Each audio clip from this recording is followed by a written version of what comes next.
రాజన్న సిరిసిల్ల జిల్లా వేములవాడలో ఈ కోనోకార్బా చెట్లు ఊరు చుట్టూ పెట్టినటువంటి చెట్లను మొన్న ఎమ్మెల్యే గారికి కూడా లెటర్ పెట్టడం జరిగింది, మున్సిపల్ కమిషనర్ గారికి కూడా లెటర్ పెట్టడం జరిగింది. ఈ యొక్క చెట్లను తొలగించాలి, ప్రజలకు ఇబ్బంది జరుగుతుంది, ఊపిరితిత్తులు ఖరాబ్ అయి ప్రజలకు మన ఆరోగ్యరీత్యా ఖరాబ్ అవుతుందని డాక్టర్లు చెప్పినప్పటికీ ఈ యొక్క చెట్లు దక్షిణ ఆఫ్రికాలో ఉన్నటువంటి చెట్లను ఇలా తెలంగాణ రాష్ట్ర ప్రభుత్వం వచ్చినాక కేసీఆర్ పుణ్యమాని ఈ యొక్క చెట్లను ఊరు చుట్టూ పెట్టడం జరిగింది.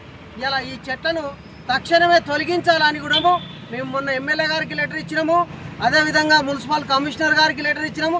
ఈ చెట్లను వెంటనే తొలగించాలి, లేకపోతే పెద్ద ఎత్తున ఆందోళన కార్యక్రమం చేస్తాం.